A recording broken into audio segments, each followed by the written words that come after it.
sekali, saya Siti Amin Najmiah kembali hadir menemani Anda selama 5 menit ke depan dalam tayangan Breaking News.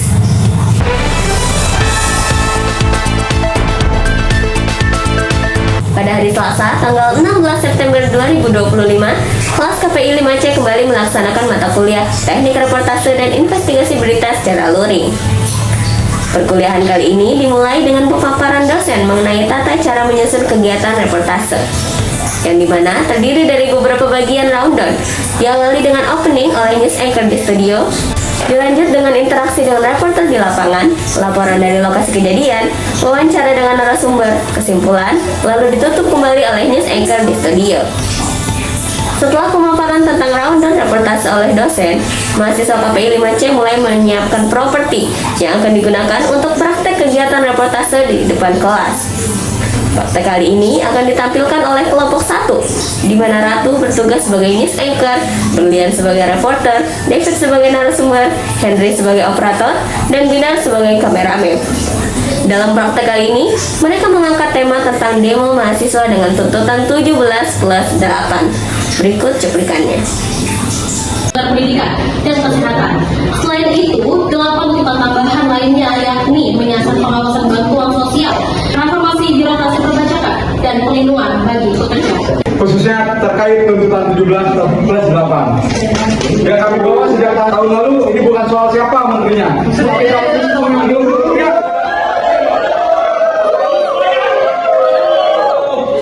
dijelaskan lebih detail mengenai 17+8 tersebut, bagaimana tanggapan BMUI? 17 tuntutan utama kami menjadi kebijakan fiskal. Meski sempat mengalami kendala teknis dalam menggunakan aplikasi Vmix dan proyektor, akhirnya Bapak Adi selaku dosen pengampu mata kuliah ini mempersilahkan mereka untuk langsung memulai kegiatan reportasenya dengan peralatan seadanya. Di setelah kegiatan, Bapak Adi Kusuma mengingatkan agar reporter maupun news anchor tidak terlalu terpaku pada teks, dan juga untuk narasumber yang seharusnya berbicara secara spontan, apa adanya, tanpa membaca teks. Untuk mencontohkan hal tersebut, beliau meminta salah seorang mahasiswa yang bernama Surya untuk mempraktikkan peran sebagai narasumber. Usai praktek, Bapak Adi meminta para mahasiswa yang lain untuk mengomentari kegiatan reportase yang baru saja ditampilkan. Salah satunya yaitu ada Luvita yang menyoroti pemeran reporter dan news anchor yang terlalu bergantung pada teks. Sementara Arfa menilai kurangnya persiapan alat-alat yang menyebabkan jalannya perkuliahan menjadi terhambat. Pemirsa, setelah selesai sesi praktek, perkuliahan dilanjutkan dengan materi inti. Bapak Adi membahas perbedaan antara reportase dan wawancara, di mana reportase memiliki ruang lingkup yang lebih luas, sementara wawancara adalah salah satu teknik reportase untuk menggali pendapat, pandangan, maupun pengamatan narasumber. Dalam wawancara, reporter dituntut menyiapkan pertanyaan dengan format 5W+1H, bersikap objektif, serta mampu mengembangkan pertanyaan dari jawaban narasumber.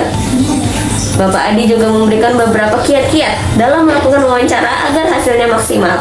Di antaranya yaitu menguasai data narasumber, menyiapkan daftar pertanyaan, menggunakan bahasa yang baik, mendengarkan dengan seksama, serta menjaga suasana agar narasumber tetap nyaman.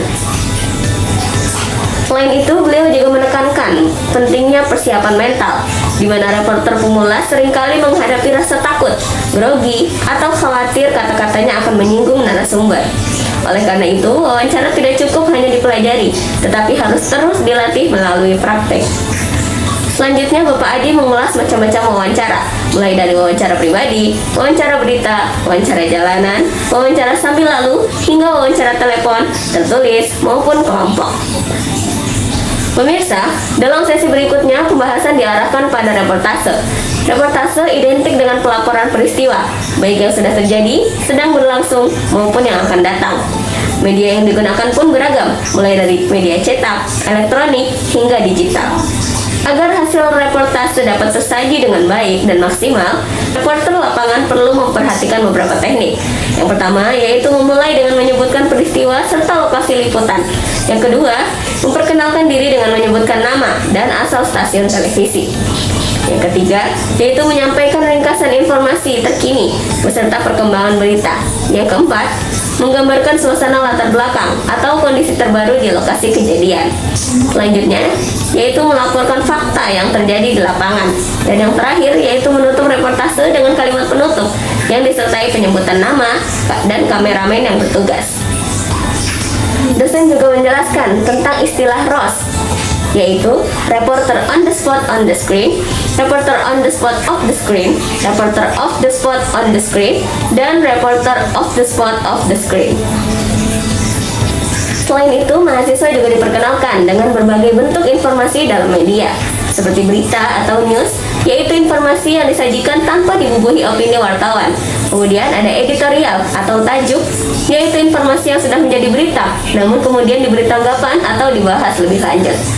Selanjutnya ada infotainment, yaitu informasi yang mengandung gosip. Kemudian yang terakhir ada press release, yaitu informasi yang telah menjadi berita yang dikeluarkan oleh humas suatu institusi, lembaga, atau perusahaan. Berita sendiri terbagi menjadi beberapa jenis. Yang pertama ada hard news, yaitu sebuah sajian berita yang mengandung konflik bertegangan tinggi atau kontroversial. Kemudian ada soft news, yaitu sajian berita yang materinya lebih ringan dan biasanya bersangkut paut dengan kejadian pada umumnya di masyarakat. Yang terakhir ada spot news atau breaking news, yaitu berita yang bersifat mendadak. Sebagai penutup, Dr. Adi menugaskan mahasiswa untuk membuat 7 kelompok. Masing-masing kelompok ditugaskan untuk menyusun makalah sesuai dengan tema yang telah ditentukan. Demikianlah pemirsa rangkaian materi teknik reportase dan investigasi berita pada pertemuan kali ini. Semoga bermanfaat dan menambah wawasan kita bersama. Saya Siti Aminah Juniah, pamit undur diri. Terima kasih atas perhatian Anda dan sampai jumpa.